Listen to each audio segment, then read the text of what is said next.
السلام علیکم ورحمۃ اللہ وبرکاتہ۔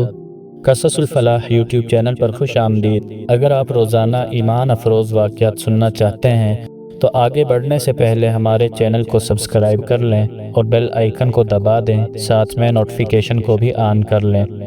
آج ہم سنیں گے شیخ محمد بن عبد الباقی کا واقعہ کہ جن کو اللہ تعالیٰ نے امانت داری کا بہترین صلہ عطا فرمایا۔ مکہ مکرمہ میں ایک نیک دل نوجوان شیخ محمد بن عبد الباقی رحمۃ اللہ علیہ خانہ کعبہ کے قریب رہتے تھے۔ ایک مرتبہ ان پر ایسا وقت بھی آیا کہ مسلسل 4 دن گزر گئے اور کھانے کو کچھ بھی نہ ملا۔ جسم کمزور ہو چکا تھا، صرف زمزم کے پانی پر گزارا کر رہے تھے۔ نہ کوئی دوست، نہ مددگار اور نہ ہی کوئی جان پہچان والا، بس رب کعبہ پر توکل تھا۔ ایسے میں ایک دن راستے سے گزر رہے تھے کہ اچانک ان کی نظر ایک چھوٹے سے بٹوے پر پڑی جو راستے میں گرا ہوا تھا۔ انہوں نے اٹھایا تو وہ نہایت قیمتی ریشم کا بنا ہوا تھا اور ریشمی ڈور سے ہی بندھا ہوا تھا۔ دل میں خیالات آنے شروع ہو گئے کہ شاید روزی کا دروازہ کھل گیا اور اللہ تعالیٰ نے میرے کھانے کا انتظام کر دیا۔ چنانچہ بٹوے کو اٹھا کر گھر لائے اور کھولا تو حیرت کے مارے آنکھیں پھٹی کی پھٹی رہ گئی۔ اس بٹوے کے اندر ایک موتیوں کا ایسا ہار تھا جو شیخ نے اپنی پوری زندگی میں کبھی بھی نہ دیکھا تھا۔ نہایت خوبصورت، قیمتی اور چمکتا دمکتا ہوا۔ لیکن شیخ نے فوراً وہ ہار بٹوے میں واپس رکھ دیا اور ضمیر نے کہا کہ یہ ہار تیرا نہیں ہے، بلکہ جس کا ہے اس کو ڈھونڈ کر اس کے حوالے کرنا چاہیے۔ چنانچہ گھر سے باہر نکلے تو سامنے ایک پریشان حال بزرگ پکار رہے تھے۔ اس کے ہاتھ میں ایک رومال تھا جس میں کچھ بندھا ہوا تھا اور وہ کہہ رہا تھا کہ میرا قیمتی بٹوا کھو گیا ہے، جسے ملے وہ مجھے واپس کر دے، میں اس کو انعام میں یہ 5 اشرفیاں دوں گا۔ شیخ نے انہیں بلایا اور اپنے گھر لے گئے، بٹوے کی نشانیاں پوچھی۔ بزرگ نے نشانیاں بالکل درست بتا دی۔ چنانچہ شیخ نے وہی بٹوا ان کے حوالے کر دیا۔ بزرگ خوش ہو گئے اور منہ سے دعائیں نکلی اور وہ 5 اشرفیاں انعام میں شیخ کو دینا چاہییں، لیکن شیخ نے ان اشرفیوں کو لینے سے انکار کر دیا اور کہنے لگے کہ یہ تو میرا فرض تھا کہ امانت کو اس کے مالک تک پہنچاؤں، میں اس پر انعام نہیں لے سکتا۔ حالانکہ شیخ بھوک سے نڈھال تھے اور وہ 5 اشرفیاں لینا جائز بھی تھا ان کے لیے، لیکن ان کے دل نے گوارا نہیں کیا کہ بزرگ سے 5 اشرفیاں قبول کر لیں۔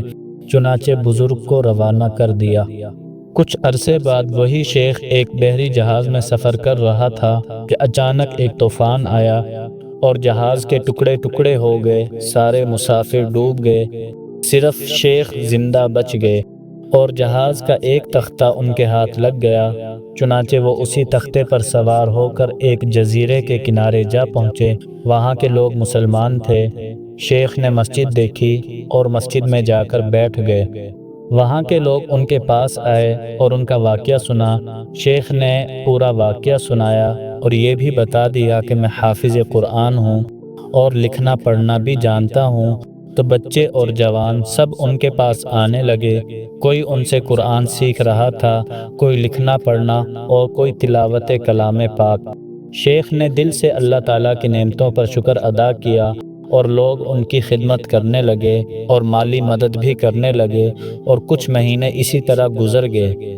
پھر ایک دن وہ بھی آیا کہ جب وہاں کے کچھ معزز لوگ شیخ کے پاس آئے اور کہنے لگے کہ ہمارے ہاں ایک مالدار آدمی کی بیٹی ہے جو یتیم ہو چکی ہے، ہم اس کی شادی آپ جیسے نیک شخص سے کروانا چاہتے ہیں۔ چنانچہ شیخ نے انکار نہ کیا اور نکاح ہو گیا۔ جب پہلی رات دلہن کے پاس پہنچے تو جو منظر دیکھا، حیران ہو کر رہ گئے۔ دلہن کے گلے میں وہی ہار تھا، وہی قیمتی موتیوں کا ہار جو کبھی مکہ کے راستے سے ملا تھا اور ایک بزرگ کو واپس کر دیا تھا اور اس پر کوئی انعام بھی وصول نہ کیا تھا۔ شیخ نے حیران ہو کر پوچھا کہ یہ ہار کہاں سے آیا؟ دلہن کی آنکھیں بھر آئیں اور کہنے لگی کہ یہ میرے والد کا ہار تھا جو ایک بار مکہ مکرمہ میں گم ہو گیا تھا۔ ایک امانت دار نوجوان نے واپس کیا اور اس نے انعام بھی واپس کر دیا تھا۔ میرے والد نے کہا تھا کہ اگر وہ نوجوان مجھے دوبارہ مل گیا تو میں اپنی بیٹی اسی کے نکاح میں دوں گا۔ شیخ نم آنکھوں سے مسکرائے اور کہنے لگے کہ وہ نوجوان میں ہی ہوں۔ دلہن خوشی سے رو پڑی کہ باپ کا خواب بھی پورا ہو گیا ہے۔ چنانچہ کچھ وقت گزرا، شیخ کے بچے ہوئے، بیوی کا انتقال ہو گیا اور بچے بھی وہیں پر انتقال کر گئے اور پوری جائیداد کا وارث صرف شیخ بن گئے۔ چنانچہ انہوں نے وہی ہار 1,00,000 اشرفیوں کے عوض بیچ دیا اور واپس اپنے وطن میں آ گئے۔ جب اپنے شاگردوں کو یہ قصہ سناتے تو فرمایا کرتے کہ میرے پاس جو بھی دولت ہے، عزت ہے اور مقام و مرتبہ ہے، وہ سب اسی ایک امانت داری کی برکت سے ہے، کیونکہ یہ سچا فرمان ہے، امانت داری اور دیانت داری میں برکت ہی برکت ہے اور دنیا اور آخرت کی کامیابی بھی اسی میں ہے۔ دوستو، یہ تھا آج کا ایمان افروز واقعہ۔ اگر آپ چاہتے ہیں کہ مزید ایسے ہی سبق آموز واقعات آپ تک مسلسل پہنچتے رہیں تو ہمارے چینل قصص الفلاح کو سبسکرائب کر لیں اور بیل آئیکن کو دبا دیں، ساتھ میں نوٹیفیکیشن کو بھی آن کر لیں۔ تو چلیے ملتے ہیں اگلی ویڈیو میں، تب تک کے لیے اللہ حافظ۔